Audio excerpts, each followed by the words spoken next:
Greetings po mga kapatid, welcome back to my channel. Maraming salamat po sa Diyos at meron naman po tayong pagkakataon para makapag-vlog. Kung bago ko pa lang sa aking YouTube channel, welcome sa Kuya Makel. On today's video, magkukompute po ako ng fuel consumption ng aking Toyota Corolla XL 1998 model 2E engine. Tama-tama po kasi umuwi po ako ng Cavite to celebrate yung 78th birthday ng mother ko, at sinelebrate po namin yung birthday niya sa Tagaytay.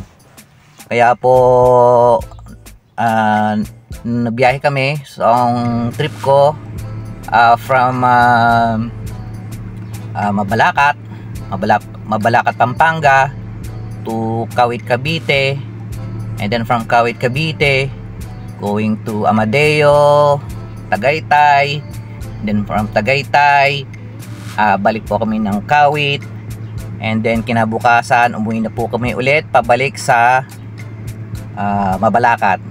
So kung interesado po kayo, watch this video. Yan po mga kapatid, hawak ko ngayon mga kapatid yung resibo po ng nung nagpakarga ako. Ito po, dated siya ng January 26 na Friday po siya. Ayan, total full tank po na ito, yung number of liters na napakarga ko is 29.63 liters po yan at 59.76 pesos. Ayan, kaya nakase 1,770 ako. Ayan, sa isang full tank. And then nung nagpa-full tank ako, syempre siniro-zero po natin yung ating odometer. Yan, siniro-zero ko po yan. And then takalis na po ako may sa Banban mga 11 o'clock. And from 11 o'clock ano po siya, nakarating po kami ng 1 o'clock. So 2 oras na biyahe. 11 o'clock ng umaga po kami nakalis. At mga kapatid, pagpunta namin ng Cavite, ang takbo po namin palagi is 100 kilometers per hour yung namin. Ayoko po kasi laging tumutok sa mga truck sa right lane, kaya mas prefer ko yung nasa left lane. Kaya ayun, takbo po namin is 100, sometimes 120, 145, ganun po yung speed na nung nagtrip kami, nagbiyahe kami. Ayan, di bali po yun, nagbiyahe kami ng puntang Cavite, Kawit Cavite. Then nung naman January 27 nag-celebrate nga kami sa Tagaytay. And then from Tagaytay bumalik ako sa Kawit, and then kinabukasan linggo January 28 umuwi na kami ng mga 7, I think 7 PM na po. Yan, 7 PM din nakarating kami 9 PM ng gabi. Kaya kailangan namin makauwi dahil kinabukasan meron pang trabaho si Mrs. Ayun. Tsaka lagi kami naka-AC on mga kapatid. Nung nagbiyahe kami, lagi naka-on ng AC. Ayun namin ng mainit. Ayan. Sa biyahe po namin na yon, yung pong gauge ng aking Toyota Corolla, siguro na mababa lang ng konti dito sa half. And then ano po siya mga kapatid, nagamit pa ng misis ko yung aming Corolla mga 2 araw pa. So Monday, lumipas sa Monday, and then sa Tuesday, ayan, ito may isang receipt. Ito naman po, ayan, January 30 nagpa-full tank ulit si misis. Ayan, nagamit pa ng 2 araw from nag long drive kami, nagamit pa ng 2 araw ni Mrs. sa opisina. Ayan, bali po ang napakarga niya full tank ulit, full tank method po kasi tayo. Total of Ayan o, 30.42 liters. Ayan, medyo tumaas na yung presyo ng gasolina. 62.56. Ayan pa mga kapatid o, January 30. Yan, January 30. Ayan po mga kapatid, ang aking nagamit is 30.42 ang aking na gamit na gasolina. And sa aking odometer mga kapatid, ang lumabas po sa odometer po natin from 0 laging exactly po 387.5. Again, 387.5 kilometers ang na-travel po namin sa trip na yon. And ang total nga po is na napagas ko is 30.42. Kaya po kung kukumputin po natin ang aking pong fuel consumption ng aking Toyota Corolla is 12.73 kilometers per liter. Ayan, yan po yung ano niya, kanyang fuel consumption. Ano na po siya, highway, talagang alam niyo man, medyo mabigat yung pa ako sa gas. And lagi kaming naka-aircon po siya. Dapat nga po talaga pagka pag kukompute ng fuel consumption, walang aircon. Yun po sana dapat. Pero syempre hindi naman po tayo pwedeng walang aircon, kaya isama na natin yung aircon. So yun, ayan po ang aking fuel consumption na aking Toyota Corolla is 12.73 kilometers per liter. 12.7 kilometers per liter. So not bad na mga kapatid para sa isang 4-cylinder 1.3 liter na engine, na 2-way engine. Yan, not bad para sa isang old car. Ano po ba yung ginawa ko dito mga kapatid sa makina ko? So unang-una, dapat ang inyong compression is dapat at least more than 150 PSI. Yan, 150 PSI. So kung ano nga ito mga kapatid, itong aking makina siguro 151 o 152 PSI po yung ano niya, engine compression niya. Ayan. Kung ito siguro nasa 180 yung kanyang engine compression, siguro mas mataas pa sa 12.7 yung kaya niya maging fuel economy. Yan, unang-una na dyan is compression. Pangalawa mga kapatid, ang pumapatay po sa fuel consumption natin is yung aircon. Kailangan po yung aircon natin stock lang yan, stock lang siya. Kaya kagaya na sa akin, TRS-90 po yan mga kapatid. Yan po yung stock ng ating 2-way engine. And ako ba ginawa ko yung ating carburetor. Ayan, hindi ko ililigaw mga kapatid ang aking carburetor. Ang primary niya is 100, secondary niya is 159, tapos power jet niya is 100, slow jet niya is 46. Yun po yung mga jettings ng aking carburetor. And then make sure na gumagana yung inyong mechanical and vacuum advancers. Mechanical advancer, tignan nyo yung distributor nyo, tanggalin nyo yung takip nya, ikutin nyo yung rotor counterclockwise, then bitawan nyo. Kailangan gumaganon siya, may spring action yung inyong rotor. Pag hindi, stack up yung ano nyo. Naku mga kapatid, malakas sa gasolina kapag stack up ang distributor. Kahit pa po siya ay bagong general overhaul o bagong rebuild yung makina nyo, bago stack up naman tong lalakas din po yan sa gasolina mga kapatid. Ang distributor dapat po siya ay well lubricated and dry. Yan, kita nyo siya dry na dry po siya sa langis.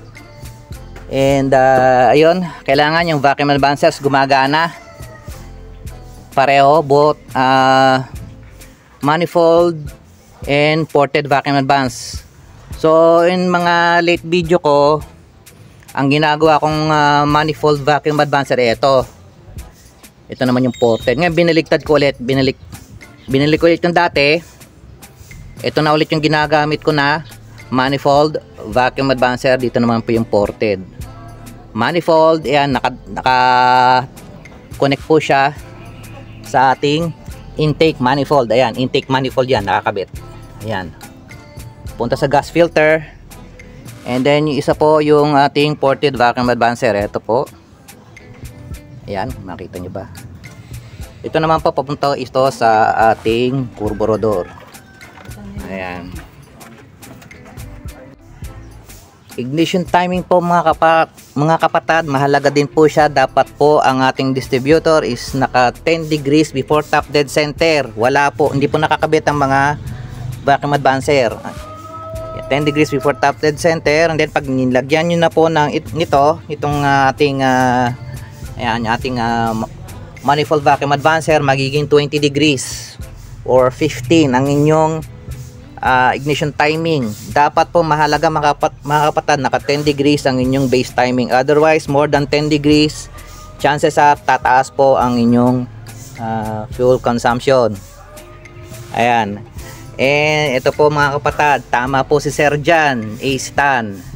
PCB valve mga kapatid, dapat po yan ay original. Huwag kayong magkakabit ng circuit brand EK, yung basta yung kulay itim. Kailangan ganito lang, ganito lang po mga kapatid. Yung ISA na ISAN or ISIN yan. Basta Toyota na PCB valve yan. Kasi regulated po yan mga kapatid. And ginawa ko yan, nagpalit na rin ako ng bagong fuel pump.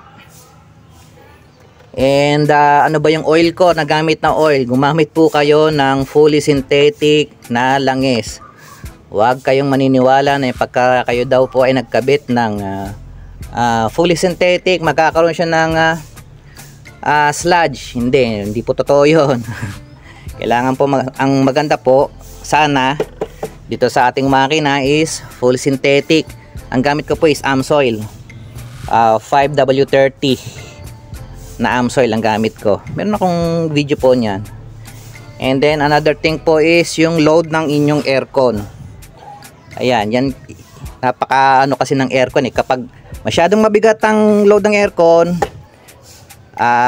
pag underload ang makina, lalakas po sa gas ang inyong 2E engine. So tignan natin box.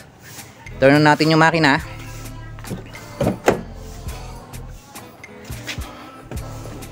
Turn on ko siya.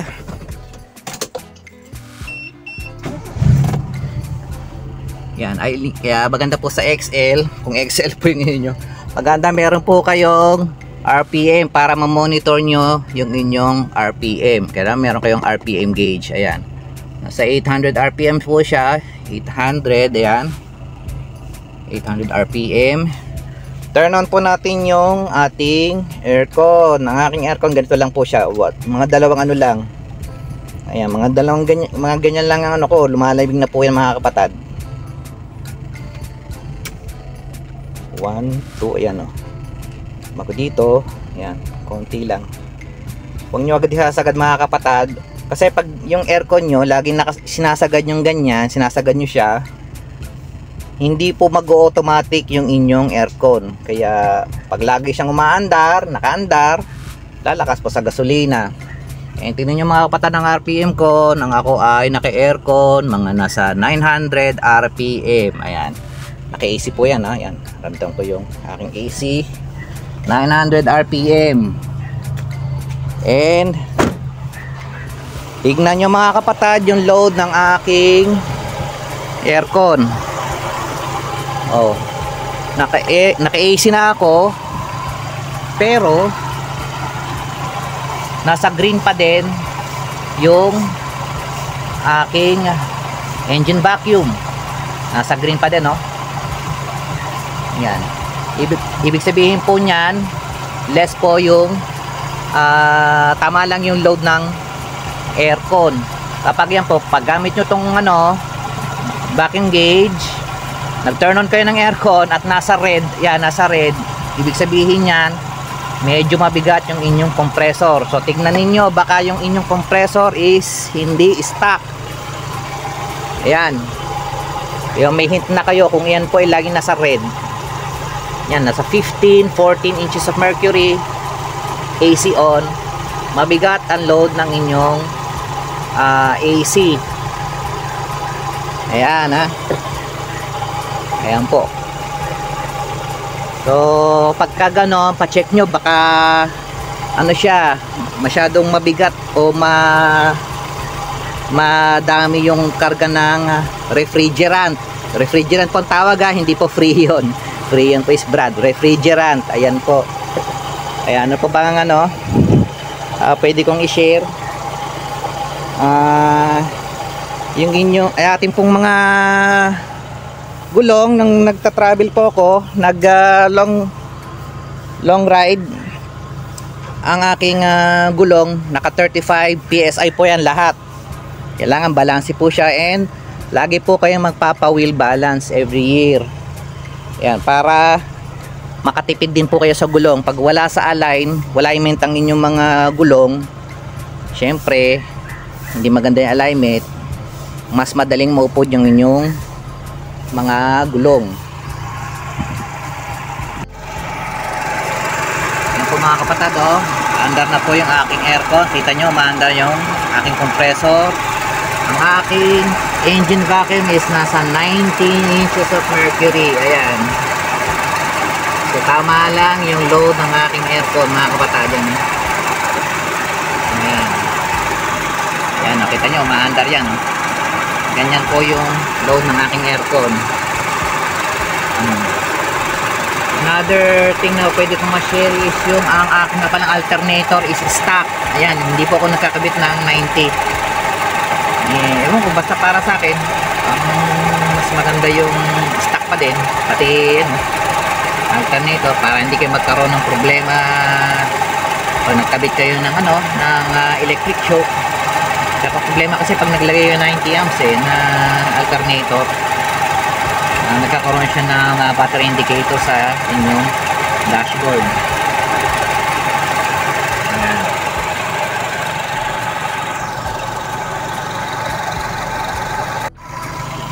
Okay mga kapatid, tignan nyo po ang aking pong fan hindi nakarekta. Ayan, ayan, kita nyo, patay ang aking hindi umiikot.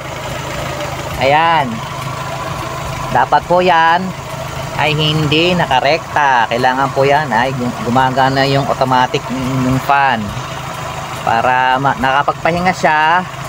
Yung makina nyo yung ating motor ng ating rod fan nakapagpahinga, haba yung lifespan niya.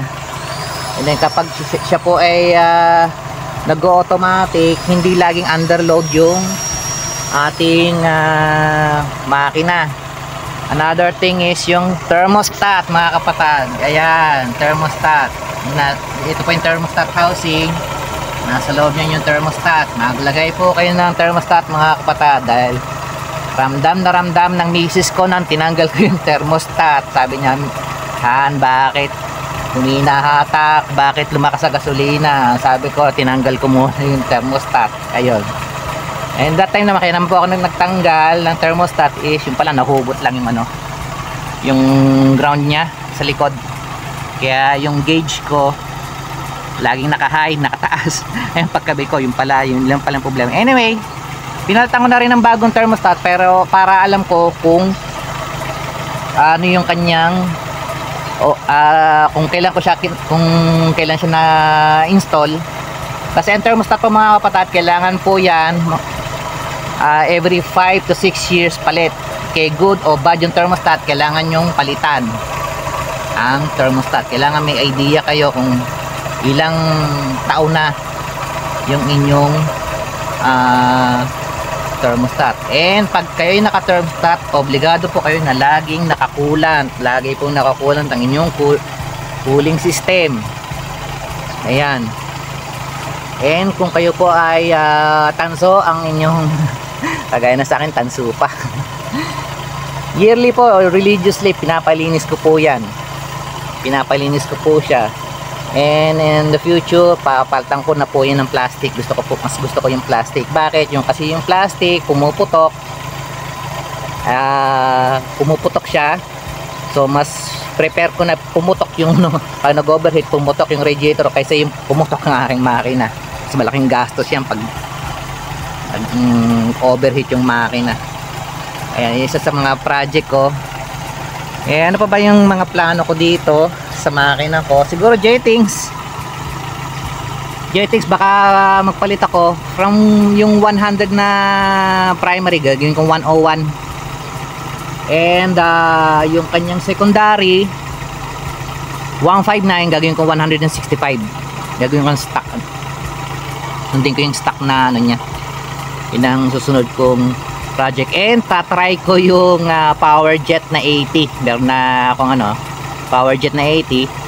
Replace, papalitan ko yung 100 ng 80. Titingnan ko kung mas titipid siya o kung mabawasan man ng konti yung performance niya pero matipid naman. Eh, malalaman po natin yan sa mga susunod na araw pag napalitan ko po yung jettings ng aking carb. Spark plugs. Ang gamit ko pong spark plugs mga kapatada from W16TT na din. So ginawa ko, pinalitan ko siya ng NGK na BP6EY. Pero ang binili ko siya online, para sigurado ko na yung mabibili ko Japan.